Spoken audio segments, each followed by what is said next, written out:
Dios te bendiga. Mi nombre es Eliel Osorio. Bienvenido a este canal, que es tu canal. Busco que sea un tiempo de encuentro donde comparta recursos, ayudas, clips, información que sume a tu vida y sea de bendición. De arranque en esta temporada navideño quiero presentarte una serie que he titulado Escándalo en Navidad. La Navidad estamos acostumbrados a que sea un tiempo familiar, un tiempo de amistad, un tiempo de familia, de regalos, de cosas bonitas. Pero cuando leemos la Biblia nos encontramos con 5 nombres que aparecen en la línea ascendente de Jesús, en su genealogía de sus antepasadas mujeres. Y vamos a encontrar en ellas vidas escandalosas. Así que, por favor, síguelas, compártelas y que sea de bendición. Como Dios transformó sus vidas, las utilizó para gloria de su nombre y en este proceso maravilloso de salvación de Jesús ha sido de bendición para ti y para mí. Nos encontramos. Dios te bendiga. Parece ser entonces que con toda intención ahí nos pone esta historia que tiene que ver, por supuesto, con el Salvador. Estamos revisando a estas mujeres que aparecen en la genealogía de Jesús. Navidad no se trata de los adornos, no se trata de la familia, no se trata de la cena, no se trata de las vacaciones, de los colores, del ponche, del pavo. De eso no se trata Navidad. Navidad quiere decir literalmente natividad, nacimiento, y por supuesto que el mundo se detiene y debiera detenerse en las 2 fechas vacacionales de Occidente, que es Semana Santa y Navidad, para pensar respecto a Jesús. El mundo de Occidente se debe detener y recordar que en estas 2 fechas especiales ha sucedido algo, y Navidad es ese recordatorio de un amor comprometido de Dios para nosotros. Así que Mateo nos empieza a contar cómo llega, cómo nace el Salvador, cómo ha venido a este mundo. Pero nos hace una lista, y como lo hemos venido anunciando en las introducciones, la lista que nos presenta Mateo vienen nombres que para muchos de nosotros nos suenan conocidos, porque son patriarcas. Estamos hablando de Abraham, de Isaac, de Jacob, porque también vienen reyes como David, como Salomón, como todo su linaje, y a lo mejor por ese lado uno diría, claro, de ahí tuvo que venir Jesús. Pero también intencionalmente Mateo nos ha presentado 5 personajes que no era común en las genealogías, porque únicamente se estilaba que se retrataran o se reconocieran a los varones, a los reyes, a las personas importantes. Y parece que Mateo está diciendo, presten atención, quiero que observen a estos 5 personajes. Y entonces ya hemos revisado a 4 que aparecen en la lista. Hemos revisado a Tamar, que aparece en el versículo 3, estoy hablando de Mateo capítulo 1. Hemos revisado a Tamar, que aparece en el versículo 3. En el versículo 5 citan a Rahab. En el versículo 5 al final nos citan a Ruth. Luego en el versículo 6 no mencionan su nombre, pero estudiamos respecto a ella y su relación, por supuesto, con Cristo. A Betsabé, la que había sido esposa de Urías, dice el texto. Y hoy tenemos que ir al versículo 16 para escuchar y saber de María. María, esta última mujer que está retratada en los evangelios. Si nosotros nos damos cuenta, en el capítulo 1, versículo 18, inmediatamente el escritor sagrado nos empieza a contar algunas cosas respecto a este nacimiento. Versículo 18. El nacimiento de Jesús, el Mesías, fue así. María, su madre, estaba prometida en matrimonio a José, pero antes de convivir con él quedó embarazada por la acción del Espíritu Santo. José, su esposo, que era un hombre justo, no quiso denunciarla públicamente, sino que decidió separarse de ella de una manera discreta. Estaba pensando en esto cuando un ángel del Señor se le apareció en sueños y le dijo: José, descendiente de David, no tengas reparo en convivir con María, tu esposa, pues el hijo que ha concebido es por la acción del Espíritu Santo. Y cuando dé a luz a su hijo, tú le pondrás por nombre Jesús, porque él salvará a su pueblo de sus pecados. Préstame atención, por favor. Hay solamente 2 evangelios que nos narran el anuncio y la llegada de Jesús. De los 4, solamente 2 se detienen en ello. Este de Mateo, que nos da esta introducción, y el evangelio de Lucas. Si nosotros leemos Marcos y Juan, no encontraremos información abundante respecto al nacimiento de Jesús. Es por eso que seguramente tú, al paso de los años, cuando vienes a la iglesia en estas temporadas navideñas, escuchamos por lo general únicamente el relato navideño desde estos 2 evangelios, porque es quien lo contiene. Así que ya hemos escuchado el relato que Mateo nos hace y nos presenta de lo que está viviendo esta pareja. Pero tendríamos que ir entonces al evangelio paralelo, que sería Lucas, para saber cómo fue ese anuncio. Así que vamos, por favor, al evangelio de Lucas. Ponle ahí un separador a tu Biblia o abre otra ventana ahí en tu dispositivo. No lo pierdas y vamos, por favor, a Lucas. Lucas capítulo 1. Si prestamos atención en Lucas capítulo 1, nos daremos cuenta que a partir del versículo 5, el escritor sagrado, el evangelista, nos empieza a contar de una pareja, ¿sí? Cada vez que nosotros leemos, eso es algo que hemos aprendido en la universidad este fin de semana, cada vez que nosotros leemos un pasaje, lo primero que tenemos que hacer es pensar en su estructura. Y para saber y conocer su estructura, tenemos que recurrir a algo que le llamamos contexto inmediato anterior y posterior. Significa, ¿qué dice la Biblia antes y qué dice la Biblia después del pasaje que nosotros estamos leyendo? Para no estar diciendo algo que la Biblia no quiere decir, ¿no? Muchas veces tomamos un versículo y empezamos a imaginarnos que la Biblia quiere decir algo y que a veces, si leyéramos un poquito antes o un poquito después, diríamos: chispas, creo que no era eso lo que quería decir la palabra de Dios. Así que contexto inmediato anterior y contexto inmediato posterior para saber qué es lo que nos quiere comunicar el escritor sagrado. Entonces tenemos que empezar a ver que a partir del versículo 5, Lucas nos presenta una pareja emocionante. ¿Qué características tiene esta pareja emocionante? Durante el reinado de Herodes en Judea hubo un sacerdote llamado Zacarías que pertenecía al grupo sacerdotal de Abías. Es un sacerdote. La esposa de Zacarías se llamaba Elizabeth o Isabel. Pertenecía también a la descendencia de Aarón. Ambos son levitas, nos está diciendo Lucas. Ambos esposos eran rectos delante de Dios, intachables en el cumplimiento de todos los mandamientos y disposiciones del Señor. ¿Quién era más santo? ¿Zacarías o Elizabeth? ¿Quién era más consagrado? ¿Quién sabía más respecto a Dios? Dice la Escritura que ambos son consagrados, son cercanos, buscan al Señor, son obedientes. Pero mira qué interesante, versículo 7. Pero eran los dos de edad muy avanzada y no tenían hijos porque Isabel era estéril.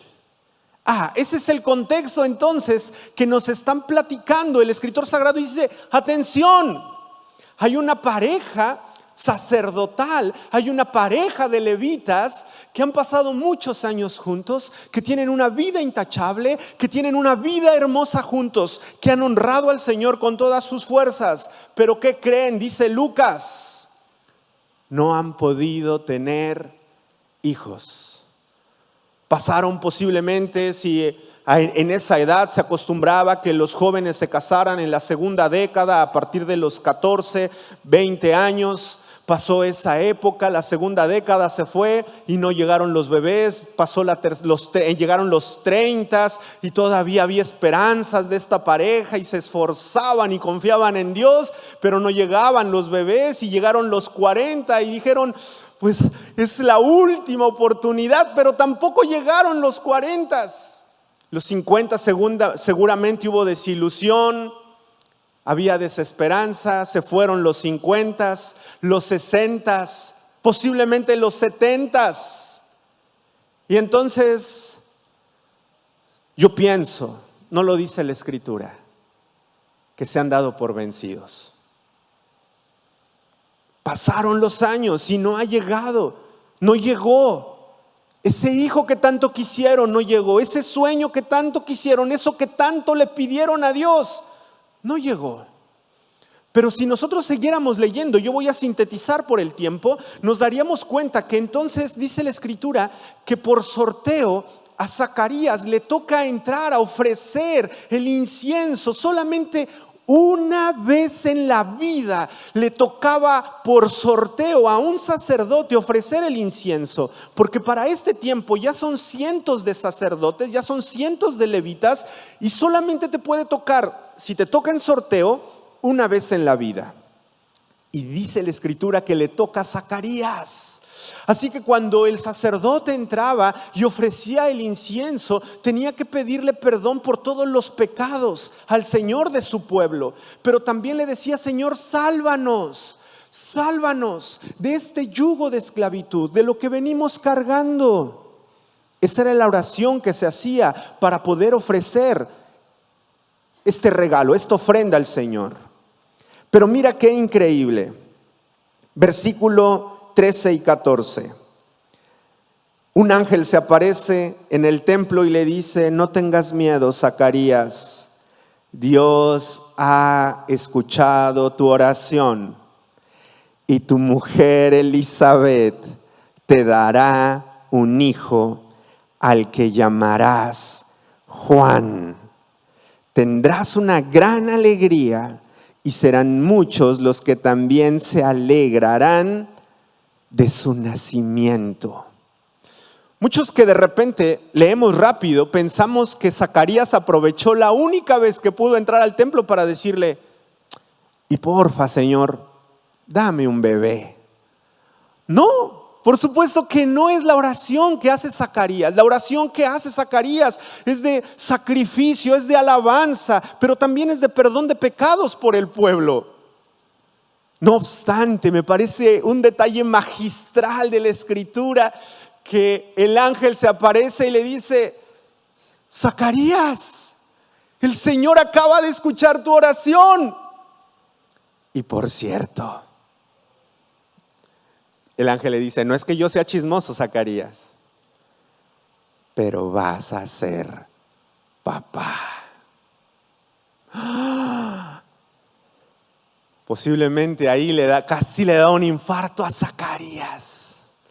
Vas a ser papá y te vas a alegrar junto con muchas personas de su nacimiento.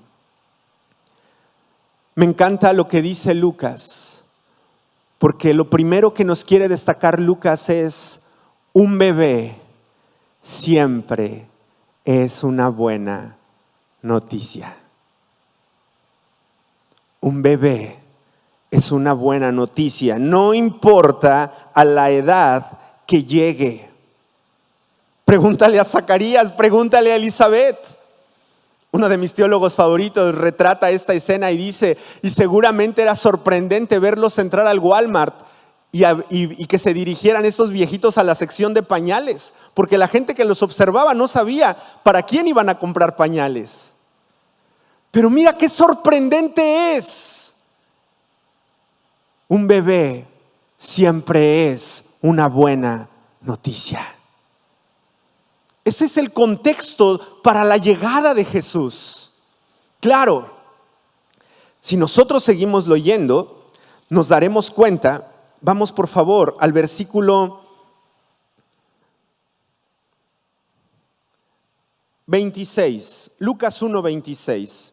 Al sexto mes, el ángel Gabriel fue enviado por Dios a Nazaret, un pueblo de Galilea, a visitar una joven virgen llamada María, que estaba prometida en matrimonio a José, un varón descendiente del rey David. El ángel entró en el lugar donde estaba María y le dijo: alégrate, la más favorecida de Dios, el Señor está contigo. María se quedó perpleja al oír estas palabras, preguntándose qué significa aquel saludo. Mira qué interesante, por favor, préstame atención. Viene el ángel y le da una salutación, le da unas palabras increíbles. Eres la más favorecida, brinca de alegría, por favor, María. No sabes lo dichosa que eres, el Señor está contigo. Yo no sé qué pensarías tú o qué pensaría yo si llegara un ángel y nos dijera eso. ¿Cuál sería para ti la más grande noticia? A lo mejor un nuevo cargo en tu trabajo, una escalada de posición. A lo mejor que te digan: te ganaste la lotería, ¿no? A lo mejor que de repente digan: te ganaste una casa. No sé cuál considerarías tú que fuera una gran noticia, pero María está expectante de saber y escuchar cuál es la gran noticia, porque el ángel le dice: no ha habido una mujer más favorecida que tú. Prepárate, María, porque eres muy, muy bendecida.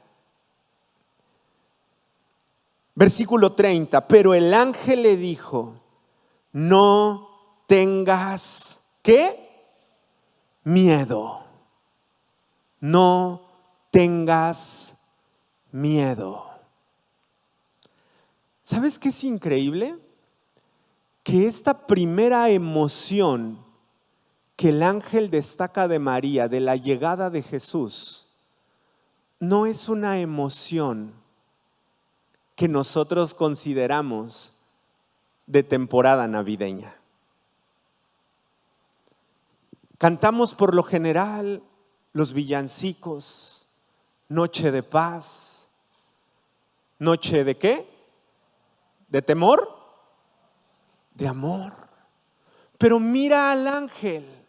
El ángel en esta temporada, en este anuncio del nacimiento, dice: no tengas miedo. Algo que me gusta, me parece emocionante del pasaje, es que hay ocasiones, hay momentos en la vida, hay situaciones familiares y emocionales donde pareciera que la llegada de un bebé debe causar temor y no debe ser una buena noticia. Hay ocasiones, yo he escuchado a muchas señoritas llorando con lágrimas en los ojos durante el ministerio pastoral, que se acercan y lloran y se lamentan, y la noticia es: estoy embarazada. Porque pensaron, porque no es el momento para ellas, porque no lo habían planeado, porque ha sido todo tan rápido, porque han sido decisiones precipitadas. Hay momentos, hay ocasiones, hay situaciones familiares y emocionales donde pareciera que un bebé no es una buena noticia, que la llegada de un bebé no es una buena noticia, que provoca miedo. Y mira qué increíble, porque este es el sentimiento que retrata el evangelista. Esta primera Navidad, este arribo de Jesús, parece que está desencadenando una crisis. Versículos, le dirá el ángel: sígueme por favor con tu vista.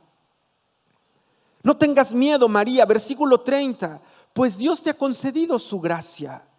Vas a quedar embarazada y darás a luz un hijo, el cual pondrás por nombre Jesús. Un hijo que será grande, será hijo del Altísimo. Dios, el Señor, le entregará el trono de su antepasado David. Reinará eternamente sobre la casa de Jacob y su reinado no tendrá fin. ¿Se puso a saltar María después de esto? Fíjate el versículo 34. María replicó al ángel: yo no tengo relaciones conyugales con nadie. ¿Cómo puede sucederme esto? Soy una virgen, ¿cómo puede sucederme esto? ¿Cómo es posible esta situación, este momento, este desarrollo? ¿Cómo? Recuerda lo que nosotros leímos en Mateo. No nada más la llegada y el anuncio de Jesús trajo crisis para la vida de María, también la trajo para la vida de José. ¿Qué quería hacer José? ¿Construir una casa de 2 pisos y poner 5 cuartos para que a Jesús no le faltara nada? ¿Cruzarse a Matamoros quería José? Olvidarse, o sea, no, lo voy a hacer en secreto porque la amo. No quiero causarle problemas. ¿Qué problemas le podía causar? No pierdas Lucas ni Mateo 1. Vamos a Deuteronomio capítulo 22. Deuteronomio capítulo 22, Antiguo Testamento.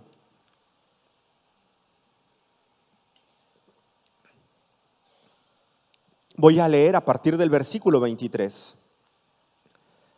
Si un hombre encuentra en una ciudad a una muchacha virgen prometida con otro hombre. ¿Era el caso de María? ¿Estaba prometida a alguien? Sí. ¿A quién? A José. Entonces, este es el episodio de María, este es el caso de María. Si un hombre encuentra en una ciudad a una muchacha virgen prometida con otro hombre y se acuesta con ella, llevaréis a ambos a la puerta de la ciudad y les daréis muerte a pedradas. A la muchacha, porque dentro de la ciudad no pidió socorro, y al hombre por haber violado a la mujer de otro. Así extirparás el mal de en medio de ti. Escalofriante, ¿no te parece? Cuando José seguramente se enteró de parte de María: José, mi amor, posiblemente le dijo así, ¿no? Te tengo que decir algo.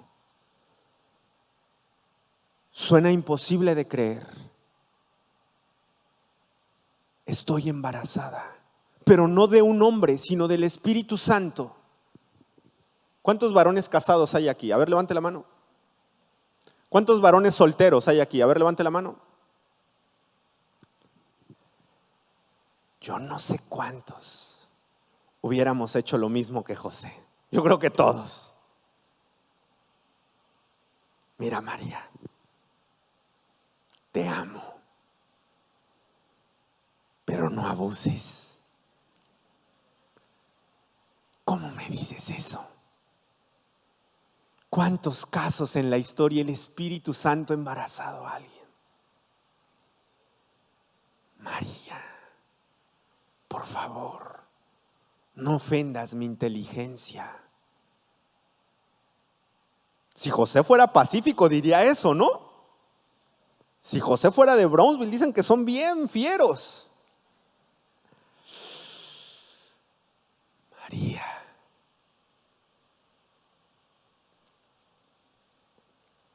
José y María no son una pareja hollywoodense.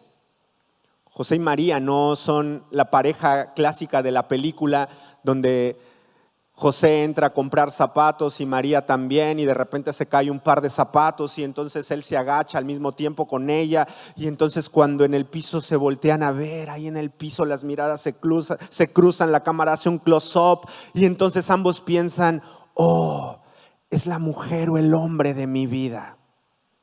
Ese no es José y María.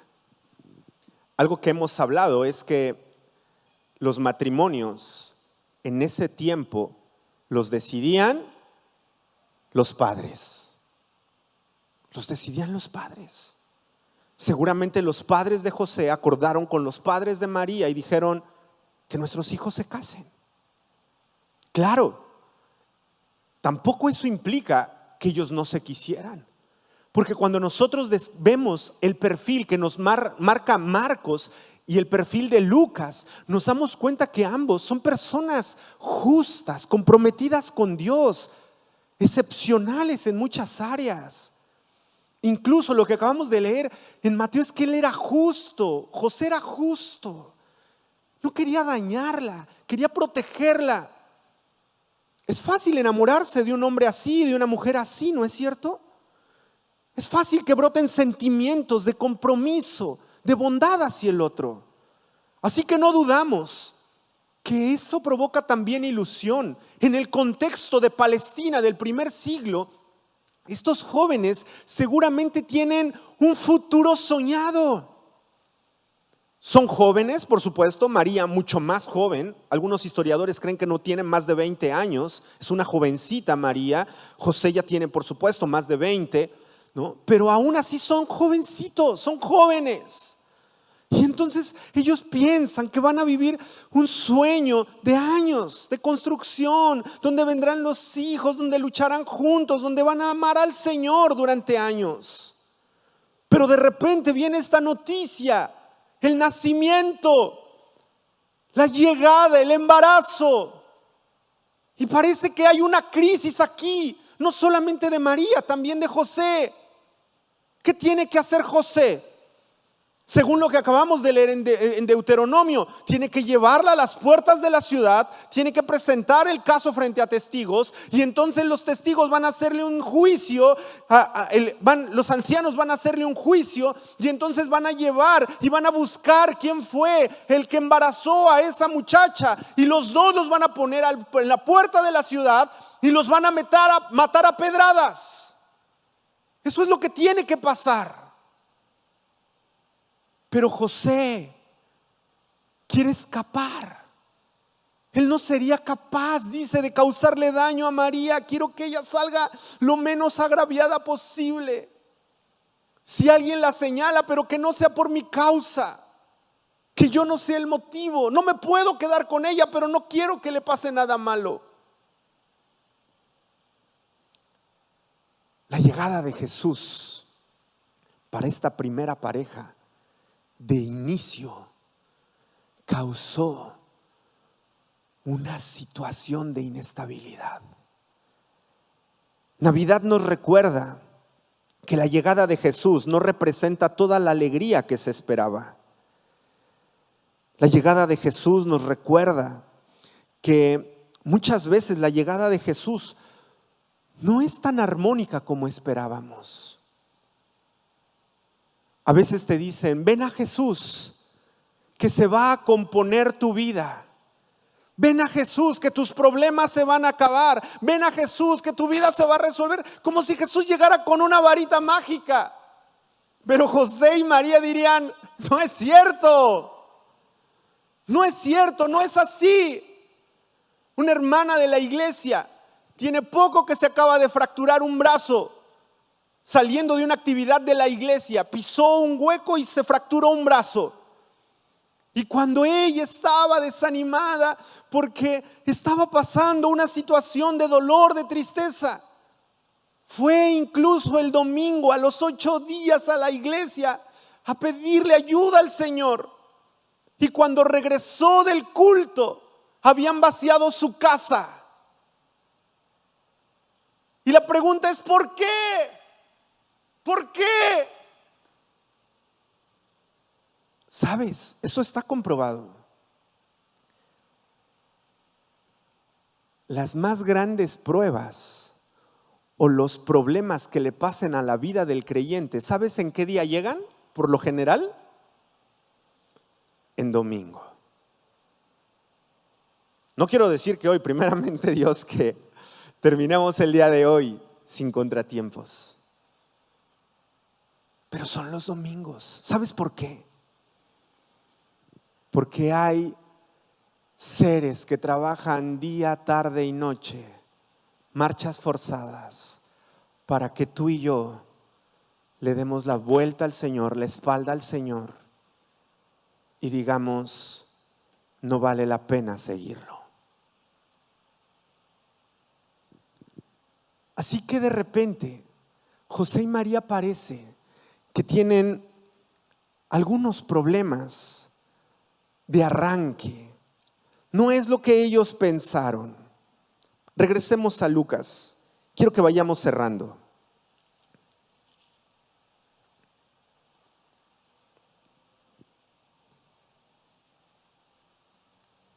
Versículo 35. María, acuérdate que le acaba de decir, yo no tengo relaciones conyugales con nadie. ¿Cómo va a poder ser esto posible? Versículo 35. El ángel le contestó, el Espíritu Santo vendrá sobre ti y el poder del Dios Altísimo te envolverá. Por eso el niño que ha de nacer será santo, será hijo de Dios. Mira, si no, a Isabel o a Elizabeth, tu pariente, también ella va a tener un hijo en su ancianidad. La que consideraban estéril está ya de 6 meses. Versículo 37. Porque para Dios no hay nada imposible. Porque para Dios no hay nada imposible. Mira lo que utiliza. Por eso es importante saber el contexto. Aunque tú creas, María, que un bebé no puede ser la mejor de las noticias, en tu vientre vas a llevar al Salvador, al que va a redimir al pueblo de sus pecados, al que va a salvar a toda la humanidad. Pero un bebé es una buena noticia, no importa en la circunstancia, la edad, en la situación que llegue. Observa a tu prima, la viejita María.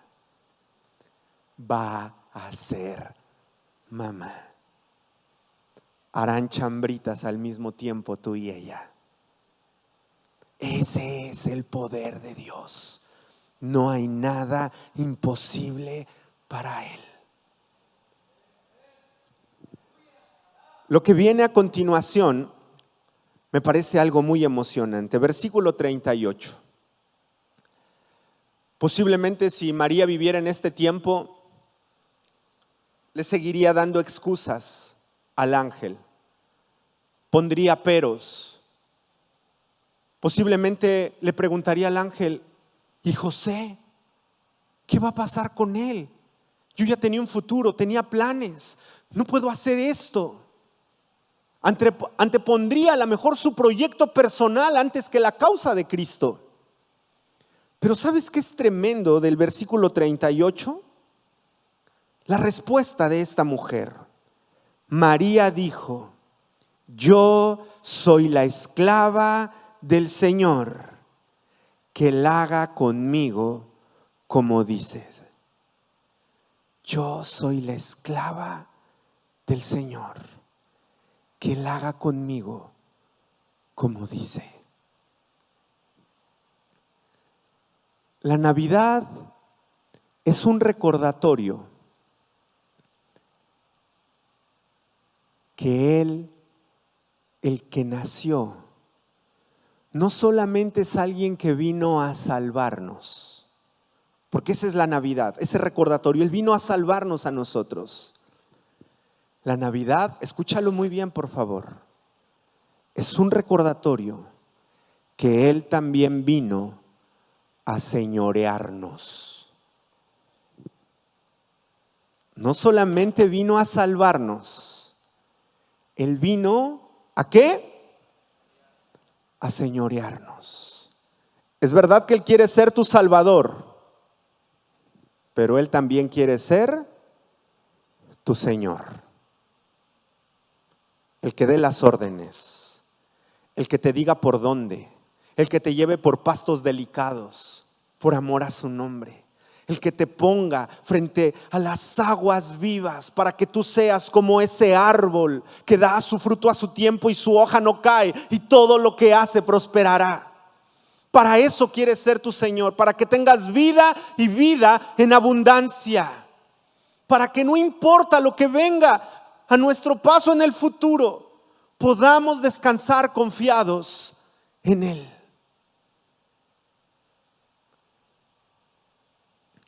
Les voy a dejar una tarea. ¿Están listos?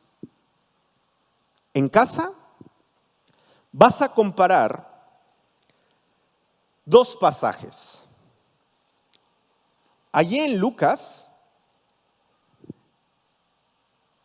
en el capítulo 3, Lucas capítulo 3, del versículo 23 al versículo 38, ¿qué crees? Viene también la genealogía de Jesús. ¿Sí? Lucas capítulo 3, a partir del versículo 23 al versículo 38, viene la genealogía de Jesús. Así que tú vas a comparar esa genealogía de Jesús con la de Mateo capítulo 1. Y te adelanto algo, no son iguales. No son iguales. ¿Y sabes por qué no son iguales? Porque después de David, los nombres no coinciden. Y tú vas a decir, ¡ah! La Biblia tiene errores. Lo sabía. La explicación, y tú vas a investigar sobre ello, responde a que Lucas nos presenta la genealogía de José. Por el lado de José. Y Mateo nos presenta la genealogía, por supuesto de Jesús, pero por el lado de María. Mira qué hermosa idea del escritor sagrado. En Jesús, dijo el apóstol Pablo, ya no hay varón ni mujer. Ya no hay alguien que valga más y alguien que venga menos o que tiene que ser olvidado, pisoteado, desechado, como vimos que fue el caso de algunas de estas mujeres. Jesús viene a llenar de dignidad a su pueblo. Los recordatorios de la genealogía es como Él nos ha creado a varón y a mujer, como ya no hay una diferencia en Jesús, todos son bienvenidos.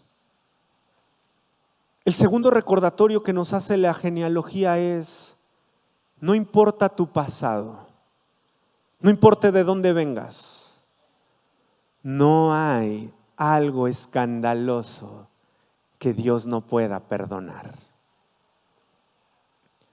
Porque Él, ese amor extravagante que Él nos tiene, cubre multitud de pecados. Así que el recordatorio de Navidad, este arranque de Navidad, es decirnos a cada uno de nosotros, observa a estas mujeres y a estos hombres de donde ha llegado el Salvador, llenos de luces y de sombras, de aciertos y de errores. No se trató de sus méritos, se trató del amor que Él les brindó. Que ese sea el gran recordatorio de esta Navidad para ti.